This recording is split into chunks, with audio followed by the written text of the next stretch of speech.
Man was not meant to carve their way into the frozen tundras of the Antarctic. I know that now, and I leave behind this story to be a warning to others of the cold hell that awaits them in that forsaken place. It will be my final warning to mankind. I hate travel. Before coming to work for Aspheria Fuel, I hardly ever left my home state, and definitely not the country. Imagine my surprise when I got the chance to do both, and to go to the South Pole as well. I'm a geophysicist, a researcher by trade, and often my work is regulated to data and spreadsheets. I could not imagine why our CEO would want my expertise here in this remote corner of the world. Aspheria is a leader in alternative resources for propulsion. No fossil fuels by 2050. That has been the goal the president set before us for some time. Using my knowledge of our natural world, I've worked with a great team for quite some time now, to make sure that's a promise we keep.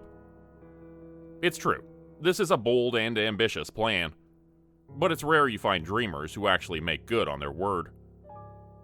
President Duran was not a politician, and not motivated by power. He was concerned for our planet. The South Pole expedition, known as the Unicorn Project, was meant to search for a new source of energy in the farthest, most unexplored regions of our planet, the Antarctic. Most of the world felt that this was a huge waste of money, but Duran was not deterred by that. He was convinced something magical like a real unicorn would be discovered in the wild, and that since so much of the South Pole was unknown to us, there was a safe bet we would find something there. The fact that I was now about to land down and meet with him and the other members of the project told me that the bet had likely paid off. They had found an energy source of some kind. Now it would be up to me to figure out the best way to excavate it. I did my best to ignore the overwhelming nausea of being in high elevation as we reached the last leg of the journey, which was done by helicopter. As explained by the representative that found me at the landing spot near the edge of the continent, Duran was very secretive about this. You must understand that despite the fact so many people are scoffing at the notion of alternative fuel, the reality is they are concerned and fearful of success. Oil companies make trillions of dollars a year. Should we eventually be able to uncover something that would threaten them, it would be all at war, he explained. I didn't really want to get into the social and economic impact of whatever this discovery was until I saw it for myself, so I kept quiet. Instead, I reviewed notes on who would be there, besides Duran himself. Malcolm Spalver was listed as the head researcher. I knew him only by reputation. He had previously worked with Elon Musk to assist the development of the Tesla manufacturing lines. But when the billionaire had decided to focus on buying Twitter and shooting rockets to Mars, Malcolm jumped ship and came to work for Aspheria. Not that anyone was complaining. It was clear he had a lot invested in technologies that could make sure our planet was preserved for the future. Next was a name that caught me by surprise. Faye Rarico, a seismologist and astronomer, two fields that I wasn't entirely sure benefited the project too greatly, but the work they did indicated that she was a level-headed scientist in those fields, so I decided to wait and see what they could contribute. Next was Keldon Fell, head of security, a former Afghan vet, having served 2 tours during Operation Enduring Freedom. It was obvious him and his lackeys were solely here for protective purposes. The team was rounded out by a physician. Avery Lafren and her medical staff worked diligently to make sure everyone here in this remote station stayed healthy and happy. It was a known fact that depression easily settles in for anyone that comes to this isolated corner of the globe, and it wasn't hard to see why. There was nothing besides the base of operation for miles, just snowy mountains and white, icy terrain. Not even a single penguin trudged across the glacier, as our helicopter began to drop and I caught sight of Mr. Himes, Duran's personal assistant. Claude Himes didn't have a bio like the others, but that was because he worked in a supervisory role. His job was making sure the others did theirs efficiently, and he would definitely be monitoring me as well, a new kink in the equation. The question still loomed over me as the helicopter settled down. Why the sudden change of plans to include me? What had they uncovered here? And why did it seem like Himes had a look of worry on his face? Dr. Vallis, I take it you weren't told to pack light. Himes asked over the roar of the helicopter blades, as he saw the luggage I had brought. It was only 4 small suitcases, but I got the feeling he wasn't happy I'd brought any kind of outside equipment to his wintry sanctuary. I have all my data and backups on these laptops, I said, grabbing the nearest suitcase. If the others have to be left behind, I insist I bring this at the very least. Well, let's see to it that its firewall security is updated to prevent shareware and other unsanctioned activities. But very well. Let's get inside. President Duran has been anxiously anticipating your arrival. I grabbed my hat as well and covered it over my head as we hurried away from the landing pad. Once the helicopter was lifting and I didn't feel the need to scream, I felt safe to ask my first burning question. Forgive me if this is being forward, but given the cryptic nature of Professor Spalver's initial email, and the urgency you put forth to get me out here so quickly, I can't help but feel I'm still being kept in the dark here. What exactly am I here to do? I asked. Claude gave an apologetic smile as we reached the first elevator to lead to the underground base. I think, if I'm being honest, you are here to make sure the rest of us do not go insane. 30 minutes later, I was waiting in a conference room with warm tea in my hand as Duran and the others entered. It felt like I was in high school again, and we had all gathered for some strange reason at the auditorium to watch a film, especially because I saw Roriko tweaking a projector. President Duran, it's an honor, sir, I said, standing up as he entered the room. The southern mustache-twirling cowboy grabbed my hand and gave me a hug. Call me Jim. Ain't no need for formality down here, son. This here is as wild and west as it gets, he chuckled. I have to admit I was off-put by him, but settled as the others entered the room and made their introductions. I couldn't help but to notice, other than the president, the team was subdued and quiet. Almost frightened, I realized, as Claude took center stage and waited for Faye to activate the movie projector. Per your contract, what you see and hear is the sole property of Aspheria, and any leaks will result in your permanent termination, Claude remarked. Enough of the hogwash, show him the damn robot, Jim said irritably. My ears perked up. I'm sorry, did you just say robot? The lights dimmed and the screen in front of me flickered to reveal a bird's eye view of the glacier that we were sitting on. It was a geological survey of the area, I realized, and Faye began to talk. At approximately 0500 hours standard time, our drill team hit what was initially assumed to be a large sedimentary fault line near the eastern bank of the glacier, located roughly around here. She paused and circled the area, and then zoomed in. I noticed it was glowing a soft pink. However, once the debris was cleared away and we made a bit of headway, this is what we actually discovered instead. She paused and clicked for the next slide, and I felt my heart skip a beat. It was a grainy image, but it spoke volumes. I was staring at a giant metallic head, perhaps as large as a redwood tree, and wider than a football field. It was encased beneath the ice, but some of the initial features were clear. 4 massive, long vertical slits for eyes, a curved top of the head with V-shaped antennae on either side, and a narrowed, pointed chin at the bottom.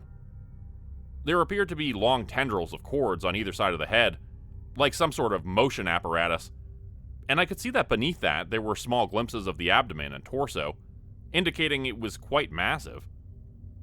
It's a freaking Gundam robot. I couldn't help but to laugh nervously.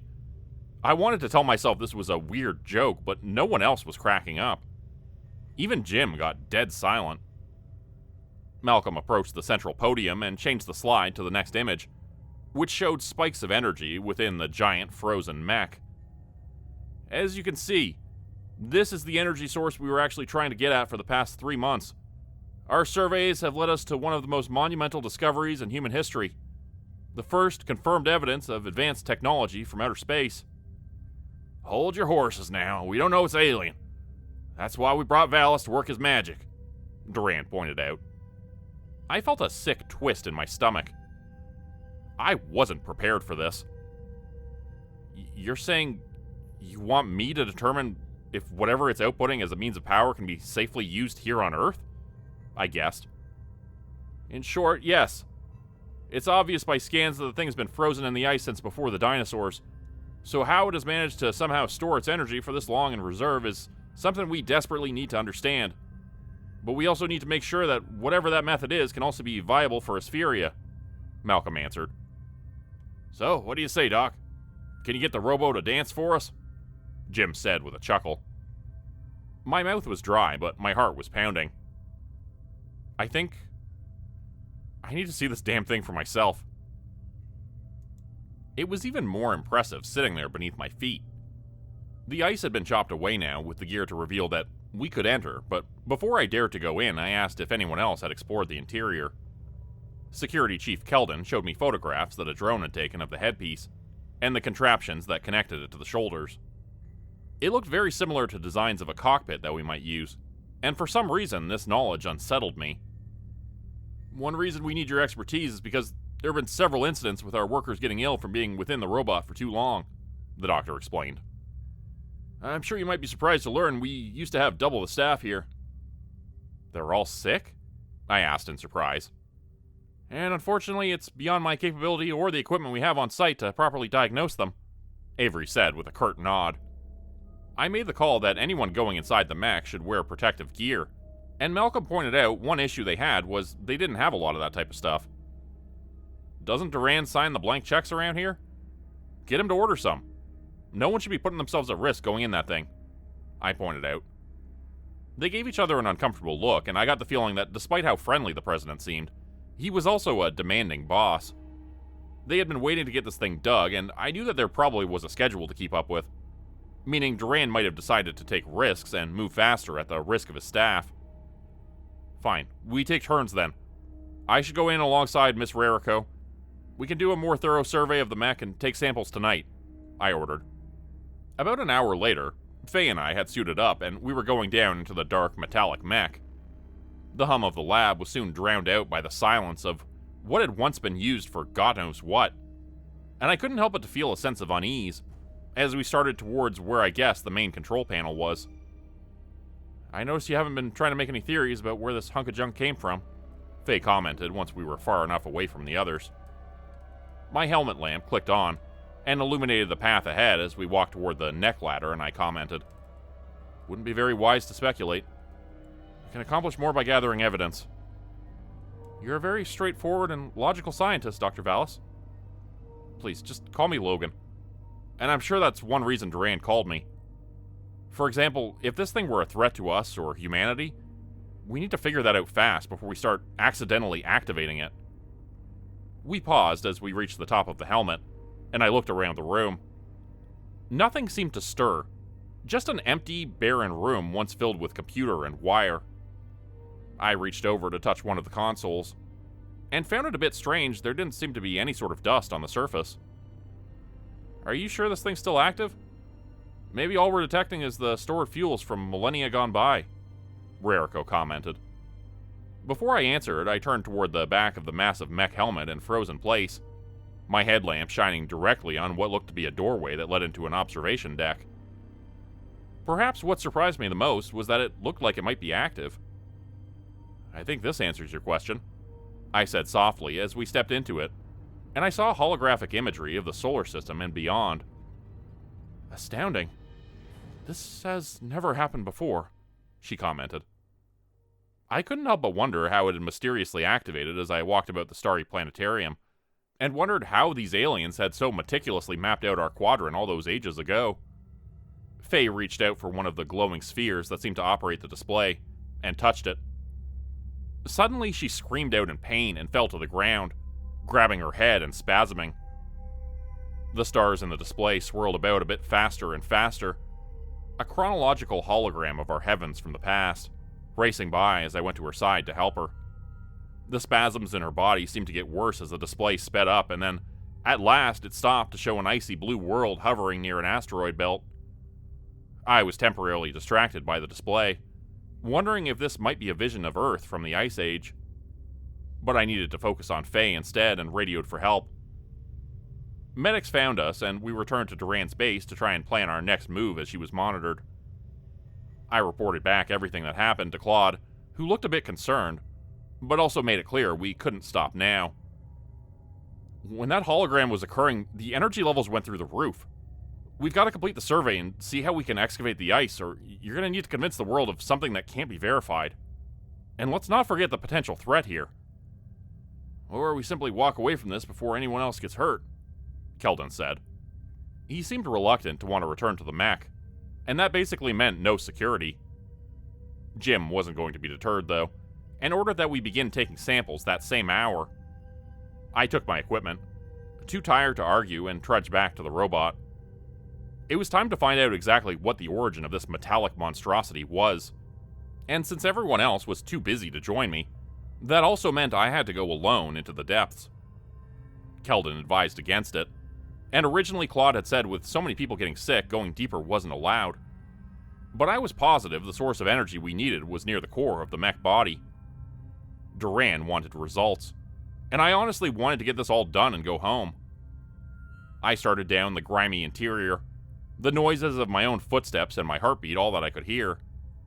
It was dark, and it felt colder and colder as I went down to the core. About 10 minutes later, something seemed to stir in the robot. The entire ladderway lit up, and I saw the wiring and complex machinery twisting about me, and seemed to come to life like veins to a heart. Below, I heard whining noises and strange clacking sounds. I was close to the heart of this robotic beast. I realized as I found an antechamber and took out my equipment. I took different parts of the room and sampled them, trying my best not to disturb them. I did feel, though, sometimes it was like I was stabbing a wound in a living creature. The mech did not appreciate my intrusion, and each time let out a yelp. I was hurting it for a while, but this is why I came. I was a predator, and I needed to hunt and discover and feed whatever was at my disposal. Suddenly, I hit something, and I felt a numbness in my hand, like a needle had been driven through my palms forcefully. I tried again, and the shooting pain became even worse. Then I noticed it was happening at the exact moment that I struck the mech. Was the robot reacting to what I did? I struck again, and a plume of strange green gas spewed out from the ground, causing me to fumble backwards and gasp for breath for a moment. As I recovered my senses, I suddenly noticed that the room's electronics had come to life. Then I saw an alien silhouette in the doorway, and backed away from fear. Something about their gait told me this new creature was a predator, or perhaps it had become defensive due to my attempt at attacking the mech. "Valis, are you down there?" I heard Malcolm calling to me. I tried to shout for him to stay away, but it was too late. The shadowy monster rushed towards the steps and attacked him, blood spilling on the robot's metallic floor as Spalver gasped for breath and collapsed to the ground. Then I saw the blood on my own hands, and I suddenly realized I had also hit Malcolm, trying to prevent him from touching the robot. I raised my hand up to look at it and then saw the reflection of the alien do the same. "What did you do to me?" I whispered. I heard some strange, cryptic noise in the back of my head, and when I realized it was the robot speaking to me, I knew exactly what had occurred.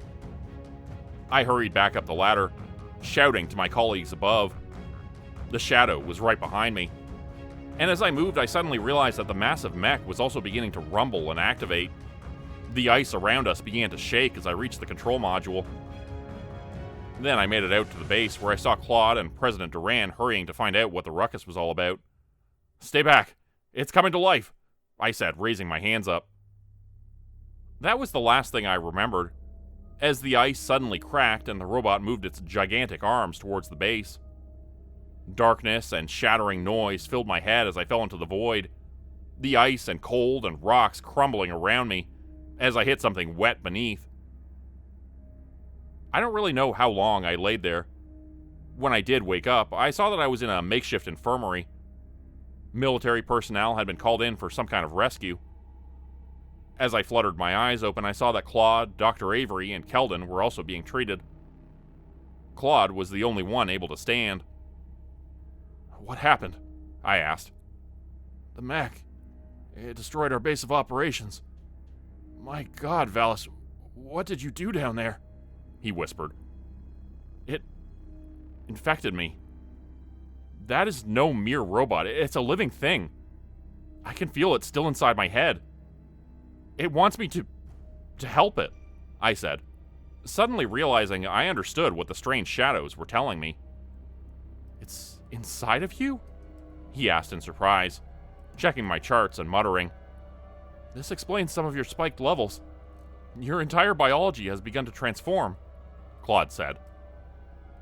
I don't recall much else because I blacked out again, but when I was able to gain consciousness, I realized we were back in the Antarctic, in an observatory mountain where we could see the ruins of Aspheria's first base.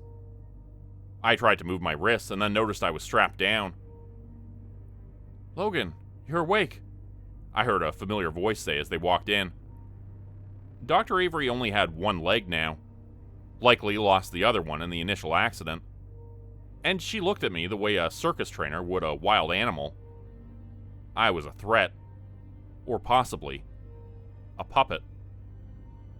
"President Duran is dead, and we lost over 20 of our staff in that collapse. Ruriko, Malcolm, and then Keldon also passed during post-op. All at your hand," Avery said as she grabbed a tablet and pressed a few keys on it. I felt my arm being raised up against my will. At the same time, something stirred in the pit thousands of miles below. My other half was being manipulated. I saw the robot rise to the surface, the broken shell of a once proud race, now reduced to slavery. "We can't do this. That thing could destroy mankind." "Aspheria has a secondary division with the military. That thing out there will make sure the company stays afloat for the next 50 years. Weapons, security, you name it. We have become the power holders in the industry now," Claude announced as he came to my side and clasped my shoulder. "And it's all thanks to your curiosity. You should be glad you're such an integral part of the future." They both left me alone in the dark, and I stared down at the destruction the robot had already caused. This was not the way things were supposed to go. I couldn't let the future be written with more blood. During the next few hours, I struggled to get my left hand free. Somewhere during the accident, I had broken a few bones, and it made me more limber. Once I was free, I tried to manipulate the robot myself with my mind. Slowly, the arm raised and functioned by my telepathic link. My arm was burning, and I realized that there were weapon cannons within the metallic frame of the robot. I pointed the arm toward us, toward this base. Then, I said a prayer. The preceding records are part of the Aspheria Collective that are now classified by Janus. The data was retrieved from Object Alpha, near to the ruins of the base. It is believed the subject fired upon the base and killed everyone inside. The link between was severed and the robot became dormant again. Continued analysis is being conducted by other operatives to determine if a future operation may be conducted to resurrect the mech. The story you just heard was written by Kyle Harrison, also known as Colorblindness on Reddit. Check out the description below to find a link to his subreddit, and also to a new book called Liminal, 15 horror stories about infinite spaces, which Kyle Harrison is featured in. Thanks everyone for listening, and I hope you'll support the author and their work. Become a channel member today for early access, bonus videos, and special emojis only available to members. Check out the description below or click the join button for more info. If you'd like another way to help support the channel, please consider joining my Patreon page at patreon.com/JordanGroupeHorror. As a patron, you'll get access to bonus videos and content.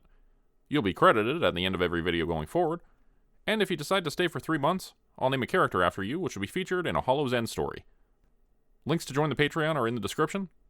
Thanks everyone for listening. Please like, subscribe, and comment to help the channel continue to grow. And see you again next time at 4 p.m. Eastern Standard Time. Hope you have a great night.